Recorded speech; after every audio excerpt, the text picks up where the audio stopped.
योजना के तहत बन रहे मकानों का निरीक्षण किया। उन्होंने बताया कि निर्माण कार्य में देरी मुख्यतः परमिशन और रेरा रजिस्ट्रेशन न होने के कारण हुई थी, जो कि अब पूरी हो चुकी है। उन्होंने कहा कि मकानों के निर्माण को तेजी से पूरा करके लोगों को जल्द ही उपलब्ध कराया जाएगा, ताकि जो लोग अब तक किराए के मकानों में रह रहे हैं उन्हें असुविधा से निजात मिले। तो तस्वीरें आप देख सकते हैं, भोपाल की तस्वीरें हैं।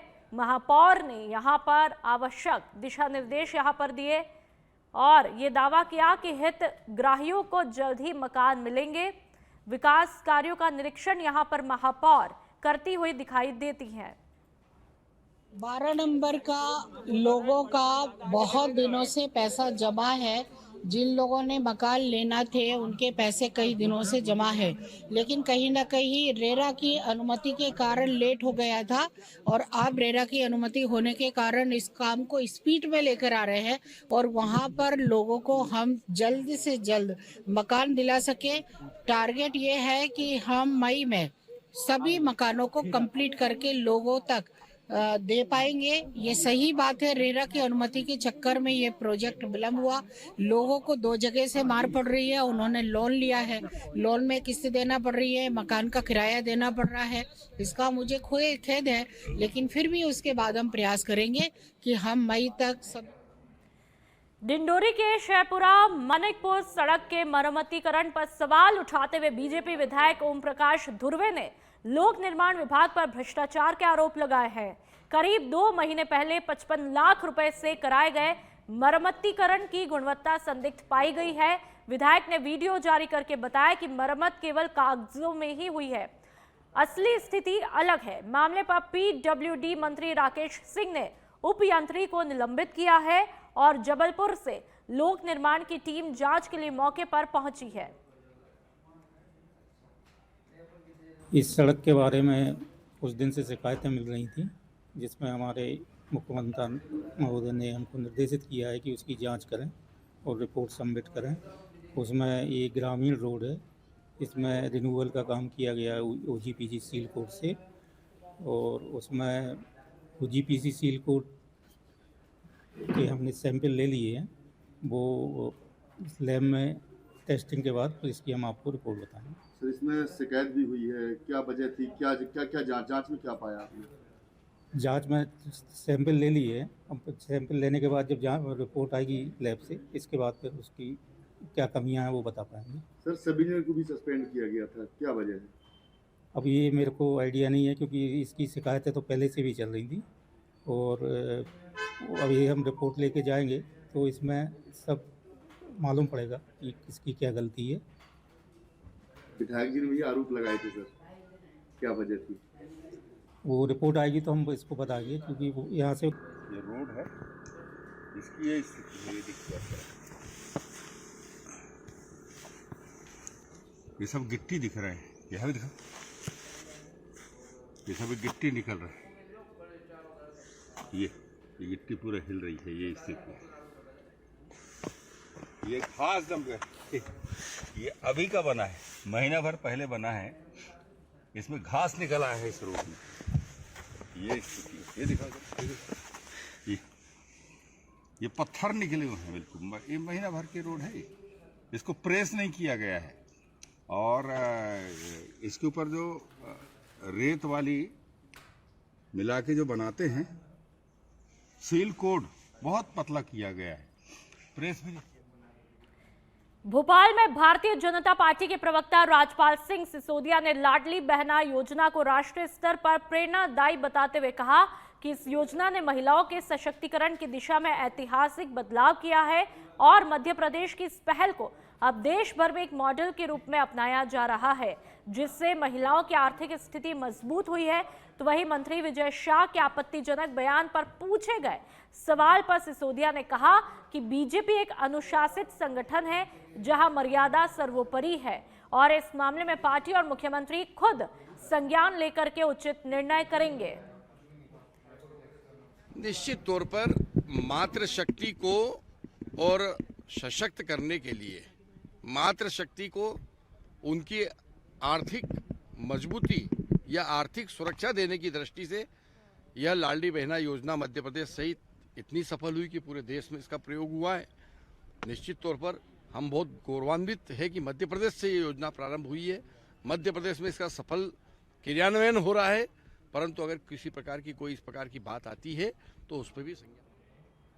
मध्य प्रदेश के मुख्यमंत्री मोहन यादव की अध्यक्षता में हुई कैबिनेट बैठक मंत्रालय में वंदे मातरम के सामूहिक गान के साथ में शुरू हुई, जिसमें 5,512 करोड़ की सिंचाई परियोजना और एग्रो फॉरेस्ट्री को बढ़ावा देने से जुड़े महत्वपूर्ण फैसले लिए गए। बैठक में यह भी जोर दिया गया कि नए निवेशक मध्य प्रदेश में भरोसा जता रहे हैं और सरकार उनके कामकाज को आसान बनाने के लिए सभी प्रयास भी कर रही है। डॉक्टर मोहन यादव जी की अध्यक्षता में कैबिनेट की बैठक संपन्न हुई है, जिसमें कई महत्वपूर्ण निर्णय लिए गए हैं। अपर नर्मदा परियोजना, राघोपुर बहुउद्देशीय परियोजना और बसानिया बहुउद्देशीय परियोजना के डूब प्रभावितों के लिए विशेष पैकेज जो प्रावधान था, उसमें 1782 करोड़ रुपए और विशेष पैकेज के रूप में स्वीकृत हुआ है। इससे 5,512 करोड़ की 3 जिलों की अनूपपुर, मंडला और डिंडोरी की सिंचाई योजना का काम अब तेज़ी से शुरू हो सकेगा। इन तीनों जिलों में 71,967 हेक्टेयर ज़मीन सिंचाई होगी और 125 मेगावाट की बिजली का उत्पादन भी होगा। कुल मिला के डूब प्रभावितों के लिए एक बहुत बड़ी राहत विशेष पैकेज के द्वारा आज स्वीकृत हुई है।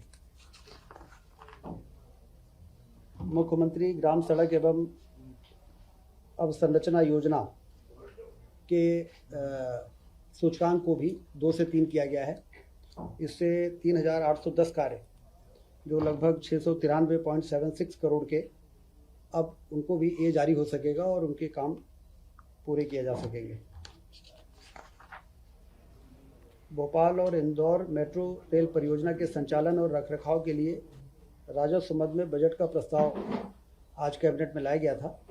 25-26 के लिए 90.67 करोड़ की राशि का प्रावधान किया गया है, क्योंकि जैसा भारत सरकार के साथ MOU होता है कि आमदनी और व्यय में जो अंतर होता है उसको राज्य शासन को। पूर्व मुख्यमंत्री स्वर्गीय भगवंत राव मंडलोई की जयंती पर विधानसभा परिसर में पुष्पांजलि कार्यक्रम आयोजित किया गया, जिसमें विधानसभा अध्यक्ष नरेंद्र सिंह तोमर और विधायक भगवान दास सबनानी ने उन्हें श्रद्धांजलि अर्पित की। इस मौके पर विधानसभा अध्यक्ष नरेंद्र सिंह तोमर ने कहा कि 17 दिसंबर को मध्य प्रदेश की पहली विधानसभा बैठक की वर्षगांठ के मौके पर इस बार विशेष सत्र आयोजित किया जाएगा, जिसमें सभी विधायक विकसित मध्य प्रदेश विषय पर चर्चा करेंगे। उन्होंने कहा कि इस चर्चा से निकलने वाले निष्कर्ष राज्य के विकास लक्ष्यों की प्राप्ति में प्रभावी मार्गदर्शन प्रदान करेंगे। श्री भगवंत राव मंडलोई जी हमारे राज्य के मुख्यमंत्री रहे हैं। आज उनका जन्मदिन है। विधानसभा परिवार और बाकी सभी लोग उनको अपना श्रद्धा सुमन अर्पित करने के लिए यहाँ एकत्रित हुए हैं। आदरणीय मंडलोई जी बहुत ही कर्मठ और यशस्वी प्रेरणादायक व्यक्तित्व के धनी थे। राजनीतिक क्षेत्र में, सार्वजनिक जीवन में अनेक ऊंचाइयां उन्होंने प्राप्त की। स्वतंत्रता के संघर्ष से लेकर आज आज़ाद भारत में अनेक दायित्वों का निर्वहन उन्होंने सफलतापूर्वक पूर्ण किया। ये 2 बार राज्य के मुख्यमंत्री भी बने और उन्होंने अपने कार्यकाल को यशस्वी ढंग से पूरा किया। आज वो हम सबके मध्य शरीर से नहीं है, लेकिन उनका जीवन पद्धति और उनके द्वारा किए गए कार्य प्रेरणा के रूप में हम सबके मध्य हैं। मैं इस अवसर पर विधानसभा परिवार की ओर से उनके चरणों में श्रद्धा सुमन अर्पित करता हूं और ईश्वर से कामना करता हूं कि हम सबको प्रभु सब सागर जिले की देवरी विधानसभा से एक गंभीर मामला देखने को मिला है, जहां पर बीजेपी विधायक व्रज बिहारी पटेरिया पर गौर झामर पटवारी हल्का नंबर 8 के पटवारी दुर्गेश चढ़ार के साथ में कथित मारपीट, गाली गलौज और जूते मारने का आरोप लगा है। पीड़ित पटवारी की शिकायत के बावजूद अब तक पुलिस ने एफआईआर दर्ज नहीं की। जिले भर के पटवारियों में गुस्सा है। पटवारी संघ ने सागर कलेक्टर और पुलिस अधीक्षक को ज्ञापन सौंपकर न्याय की मांग करते हुए विधायक पर तत्काल एफआईआर दर्ज करने और सार्वजनिक माफी की मांग की है। संघ ने चेतावनी दी है कि यदि 72 घंटे के भीतर कार्रवाई नहीं हुई तो सागर जिले के सभी पटवारी अनिश्चितकालीन हड़ताल पर चले जाएंगे। साथ ही ये भी कहा कि इस तरह की घटनाएं सरकारी कर्मचारियों का मनोबल तोड़ती है और कार्रवाई तक विरोध जारी रहेगा। सरकारी अधिकारी कर्मचारी हमारे शासन के अंग होते हैं और निश्चित रूप से शासन के प्रतिनिधि के साथ किसी जनप्रतिनिधि के द्वारा आबद्धता करना, उसको जाति सूचक शब्दों का उपयोग करना, गाली गलौज करना, भड़काना, मारना, निश्चित रूप से ये बेहद निंदनीय घटना है। मैं इसकी कड़ी शब्दों में निंदा करता हूँ। निश्चित रूप से हम सबकी जवाबदेही बनती है कि शासकीय सेवक के साथ भी हम सदाचार का व्यवहार रखें, जनसेवक होने का दायित्व निभाएं और कहीं ना कहीं जो दायित्व जनता की जो एक संविधानिक पद पे है और एक जवाबदार पद पे है, जनता को और सभी व्यक्तियों को उनसे उम्मीद रहती है। लेकिन देवरी से भाजपा के विधायक इन्होंने छोटे से कर्मचारी के साथ ऐसी जो निंदनीय बात की है, ये हम सभी समाज के लोग और साथ ही कांग्रेस के लोग भी इस चीज का विरोध कर रहे हैं और हम लोग ये न्याय चाह रहे हैं कि उनके खिलाफ कार्रवाई हो और पटवारी जी के साथ जो भी गलत हुआ है उनके साथ भी न्याय हो। और देवरी में ज्ञापन देने के लिए गए थे तो कोई सुनवाई नहीं हुई है, ना ही वहाँ के किसी थाने में रिपोर्ट दर्ज कराई गई है। इलेक्शंस करवाए, लोकसभा का, राज्यसभा का, प्रेसिडेंट ऑफ इंडिया का, वाइस प्रेसिडेंट ऑफ इंडिया का, ये ताकत उसको दी है। आर्टिकल 325 ने ये ताकत दी है कि वो इंश्योर करे कि no eligible voter is excluded from the voter list. No eligible voter to be excluded from the voter list. And no ineligible voter should be included in the voters list. और article 326 ये बहुत ही महत्वपूर्ण है और ये special intensive revision को define करती है कि वो उसका एलिजिबिलिटी, क्वालिफिकेशन और conditions for being a voter तय करे। इन 3 आधारों पर वो तय करेगी, उसको डिफाइन करेगी वोटर को, एलिजिबिलिटी, क्वालिफिकेशन एंड कंडीशंस। और कंडीशंस क्या है? अब ध्यान से सुनिएगा। कंडीशन सबसे पहला है ही और she should be the citizen of India, Republic of India. उसको सिटीजन होना पड़ेगा। वो 18 वर्ष से ऊपर का होना चाहिए, मानसिक रूप से स्वस्थ होना चाहिए और कोई क्राइम और करप्शन में उसका इन्वॉल्वमेंट नहीं होना चाहिए। और इलेक्शन कमीशन को मैंडेट है कि वह इसको स्ट्रिक्टली इस एलिजिबल क्राइटेरिया को पूरा करे। अब ये पूछते हैं कि एसआईआर क्यों? ये एसआईआर कोई नया नहीं है। ये डेमोक्रेटिक प्रोसेस में 1952 से शुरू हुआ था। 1952 में जब ये हुआ तो उस समय जवाहरलाल नेहरू प्रधानमंत्री थे। 1957 में हुआ तब भी जवाहरलाल नेहरू जी प्रधानमंत्री थे। 1961 में हुआ तब भी जवाहरलाल नेहरू प्रधानमंत्री थे। 1965 में हुआ तब लाल बहादुर शास्त्री प्रधानमंत्री थे। 1983 में हुआ तो इंदिरा गांधी प्रधानमंत्री थी। 1987-89 में हुआ तो राजीव गांधी जी प्रधानमंत्री थे। 1992 में हुआ तो नरसिम्हा राव जी प्रधानमंत्री थे। 2002 में हुआ तो अटल बिहारी वाजपेयी जी प्रधानमंत्री थे। 2004 में हुआ तो मनमोहन सिंह प्रधानमंत्री थे। अब अगर आप देखें तो सिवाय अटल बिहारी वाजपेयी जी को छोड़ करके बाकी सारे एसआईआर्स आपके ही प्रधानमंत्री काल में हुए हैं। इसको भी हमको ध्यान में रखना चाहिए।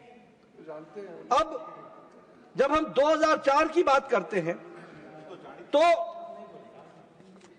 आखिर ये 2004 के बाद 2025 तक जो एसआईआर होना चाहिए था वो क्यों नहीं हुआ और होने की आवश्यकता क्या आ गई, वो भी हमको समझ लेना चाहिए।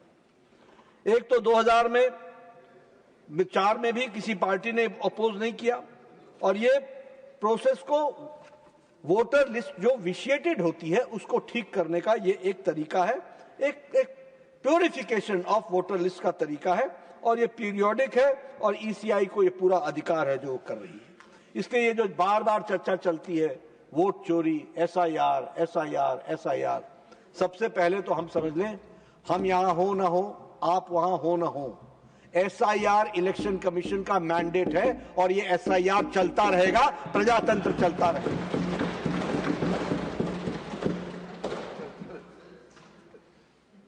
एक बहुत ही महत्वपूर्ण घटना घटी।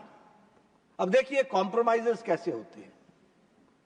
एक इलेक्शन कमिश्नर साहब आए और उन्होंने एक ऑर्डर पास किया जिसके तहत no returning officer will have the right to delete the voter list.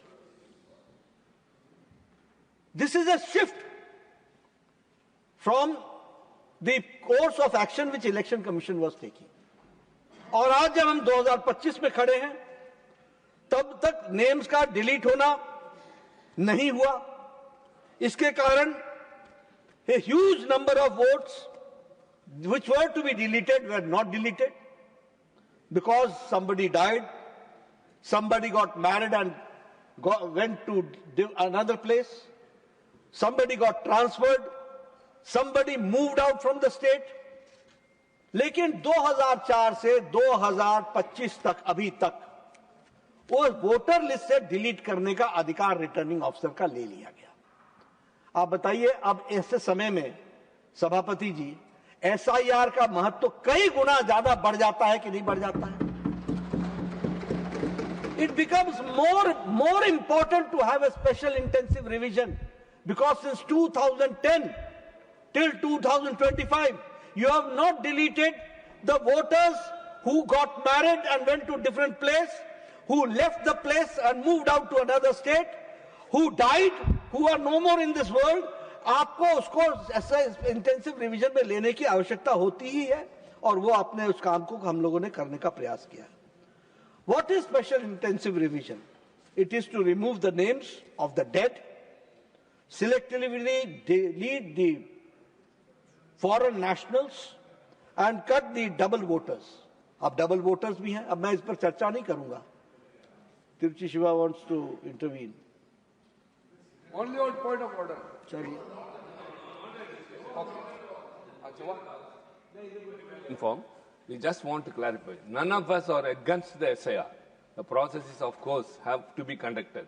But the manner and method of being done is only the question. That's our contention. Yes. One aspect is clear that they are not against SIR.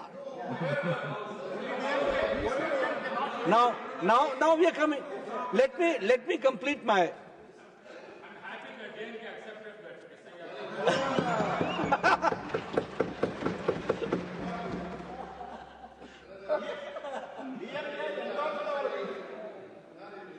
अब एक बहुत बड़ी बात आती है SIR में, वो है कि हम क्या जो फॉरेन नेशनल्स हैं, इन्फिल्ट्रेटर्स हैं, उनको हम अपने वोटर्स लिस्ट में स्थान दें क्या?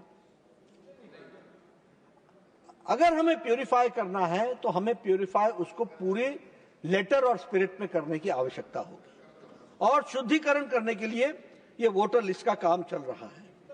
ये जो चुनाव के नतीजे आए हैं, मैं समझ सकता हूं आपकी तकलीफ, आऊंगा आगे। ये चुनाव के नतीजे आए हैं, ये चुनाव के नतीजे आपको तकलीफ जरूर देते हैं, लेकिन आप दरवा कहीं और लगा रहे हो, मर्ज कहीं और है।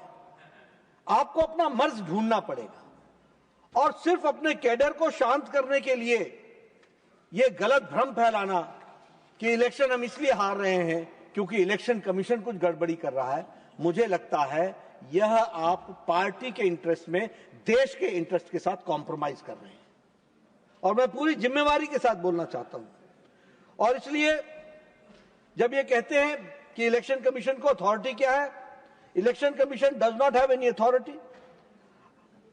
Case of 1995, the Lal Babu Hussain versus voter registration officer reached to the Supreme Court of India, and the judgment came in 1995 in Lal Babu Hussain and voter registration officer, and the court clearly stated, Supreme Court clearly stated, wherever the voter's name is registered, the returning officer can ensure whether the applicant is a citizen of India or not. How will the Election Commission decide? This is their duty and this is not our decision. This has to be done, ये supreme court ने कहा. यानी foreign nationals के बारे में भी decide करने के बारे में ये Lal Babu Hussain versus voters registration act 1995 में इसको बहुत स्पष्ट तरीके से कह दिया गया. अब मैं आता हूं, कई लोगों ने कहीं एटम बम गिराया है, कहीं हाइड्रोजन बम गिराया है, लेकिन फूटा नहीं. अभी आपने 200 वोट के बारे में चर्चा की कि 200 वोट एक ही मकान में आए. इलेक्शन कमीशन ने आपको तुरंत जवाब दे दिया. वो 1 एकड़ का प्लॉट है, उसमें कई घर हैं, वो सभी घर 501 के नाम से जाने जाते हैं. आपने विषय उठाया मीता देवी का. मीता देवी का भी जवाब बड़े स्पष्ट शब्दों में इलेक्शन कमीशन ने दे दिया. आपने रंजू देवी का रोहतास का विषय उठाया. रंजू देवी ने खुद ही कह दिया कि मुझे कांग्रेस पार्टी के नेताओं ने कहा था कि इस तरीके का बयान दो. मैं जानना चाहता हूं कि देश की जिम्मेवार विपक्ष की पार्टी ऐसे मुद्दों को ला करके वो देश को गुमराह करने का काम जो उन्होंने पकड़ा है, क्या ये देश के हित में है? क्या ऐसी चीजों को हम चलने देंगे? और इलेक्शन कमीशन के अथॉरिटी से लेकर के, इलेक्शन कमीशन की प्रोप्राइटी से लेकर के उसकी इंटीग्रिटी पर प्रश्न उठाना, ये सब हम लोगों ने देखा है और इसको हम लोगों ने जाना है, जिसका पूरा जवाब दिया गया है. और एक बात और मैं कहना चाहूंगा कि बिहार में लगभग इलेक्शन कमीशन ने 24 जून 2025 को क्लीन अप इलेक्टोरल रोल्स का काम शुरू किया था. 22 साल बाद शुरू हुआ और 7.89 करोड़ इलेक्टर्स थे और ड्राफ्ट रोल जो पब्लिश हुआ वो 7.24 करोड़ हो गए. यानी 65 लाख नाम काटे गए, 65 लाख नाम, जिसमें से death 22 lakh, permanent shift 36 lakh, duplicates 7 lakh. और इसके बाद मैं बताना चाहूंगा, ये इसलिए बोल रहा हूं कि ये एसआईआर प्यूरिफिकेशन किस तरीके से कर रहा है. ये जब ऑब्जेक्शंस आए तो ऑब्जेक्शंस के बाद फर्दर डिलीशंस 3.66 लाख जो थे वो इनएलिजिबल पाए गए और एडिशन भी हुए, नए वोट ऐड भी हुए. वो 21,53,000 हुए जो एलिजिबल वोटर्स थे, उनको ऐड किया गया.